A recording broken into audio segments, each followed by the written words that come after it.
Hello! If you're wondering what life would be like if your mind was in total harmony, balanced and peaceful, then you are in the right place. Because in this video, we're going to explore this possibility from a peculiar perspective.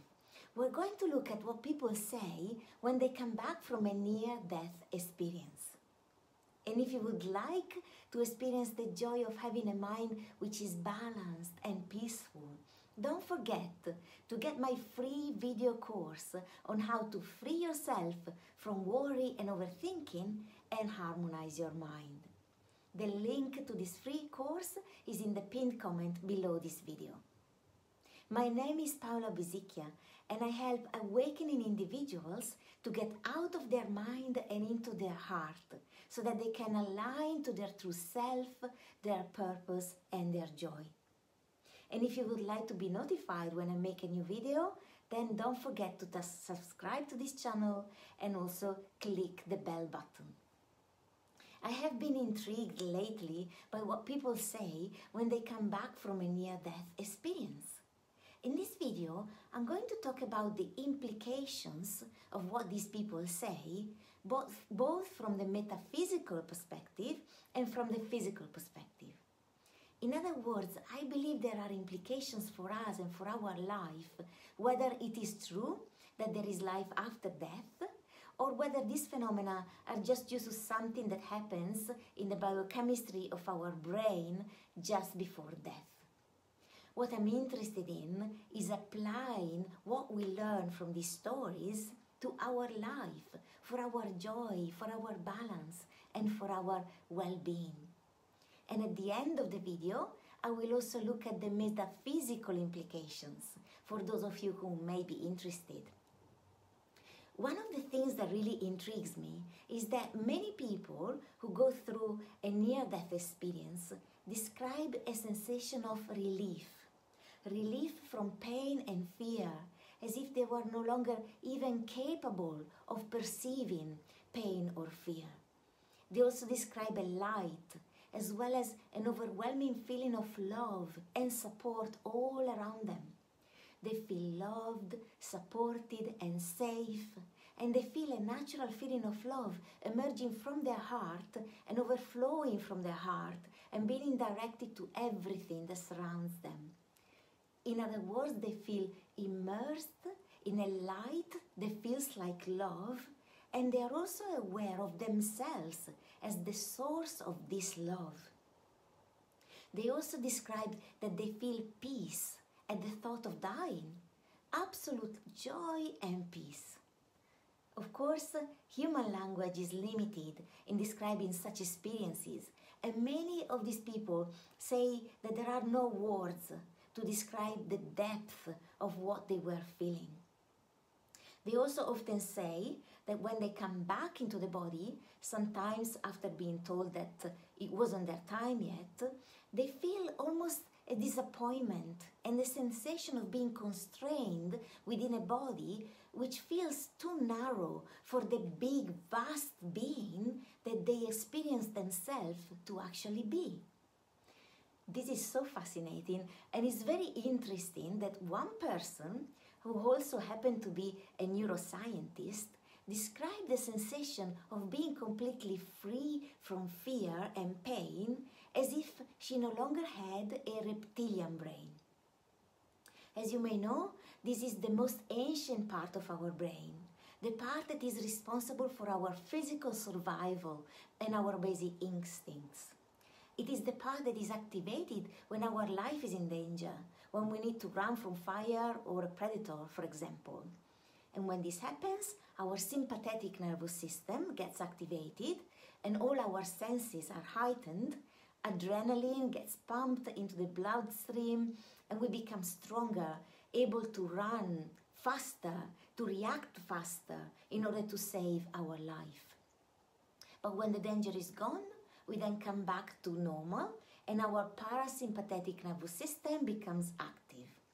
This is when we are calm, when our breathing becomes deeper, when we can do activities like sleeping or digesting, when we can be peaceful and able to think clearly. And this parasympathetic state is actually supposed to be our default way of being. The problem, though, is that because of stress and trauma, for most of humanity, the reptilian brain is active a lot of the time when it should not be, even when our life is actually not in danger. In other words, we often feel unsafe and we experience a constant underlying level of fear, stress, and worry. But it's not the reptilian brain per se which is the problem. In fact, the reptilian brain is necessary to keep us alive. The problem is actually our ego mind, which is the part of our mind that wants to protect us from pain and that keeps us in fear and worry about anything bad that can happen to us, based on past traumas and past pain. And interestingly, it seems to me that the ego mind has actually hijacked the reptilian brain. But rather than being activated by real dangerous situations, it is activated by anything that reminds us of past pain or trauma. This trauma is usually about experiences that made us feel unsafe in the past when we felt separate from love. For example, when we felt judged or not appreciated or not loved unconditionally as a child. And because the ego uses the reptilian brain, it makes us feel exactly as if our life was in danger. This is why the ego is tricky to overcome, because when it's active, it feels as if it's a matter of life or death. In other words, it has a very tight grip on us. We cannot think clearly, we have adrenaline running through our system, we feel anxious, and we go into worry and fear. But because the perceived danger never stops, and because many circumstances remind us of past traumas, we stay in a constant cycle of fear and worry. However, there is a way out of this, and the way is awakening. Awakening to the truth of who you truly are. The awakening path is exactly about transcending the ego mind and freeing ourselves from this cycle of worry and pain. And we can find insights and inspiration from the stories of people who went through near-death experiences. And what's interesting about these stories is that it's as if these people, the reptilian brain in these people was gone and their ego was gone. They all felt a sense of peace and a lack of pain, a lack of fear, together with an overwhelming feeling of love. They felt safe because they felt immersed in love. And because they were aware that they themselves were love, they had a sense of safety, therefore they did not require the reptilian brain or the ego mind. So what we can conclude from these stories is that if we know deep down that we are love in essence, and that we are already immersed in love and safe, even beyond what this reality appears actually to be, then we can find our safety in the love that we are, and we no longer need the ego minds. In other words, we have a choice.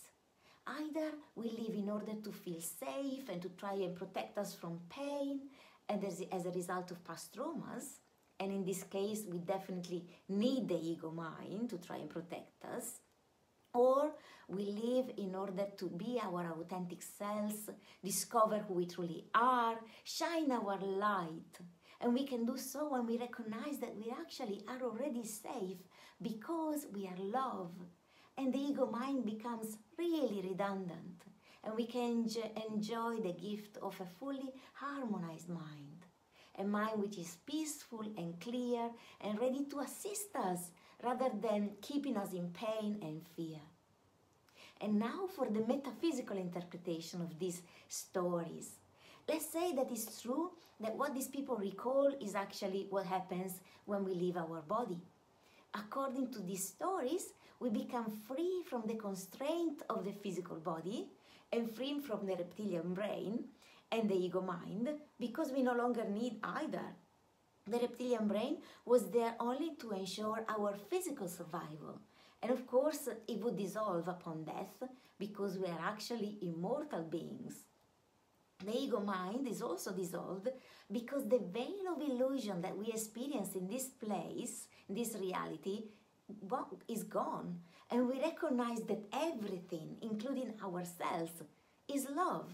So we no longer need to feel as if we need protection. The awakening path is truly about lifting the veil of illusion, the illusion of death, and the illusion of separation from love, and recognizing that indeed we are and we've always been an eternal being of love, safe, immersed in love. Now I would love to hear from you. What are your thoughts about what I shared? Write your comment below and let me know your insights, your experiences, and ask questions if you like, so we can all have a discussion and learn from each other. And don't forget to access my free video training on how to free yourself from worry and overthinking and harmonize your mind. You can see the link in the pinned comment below. Thank you so much for watching, and I'm sending you so much love and many blessings. Bye-bye.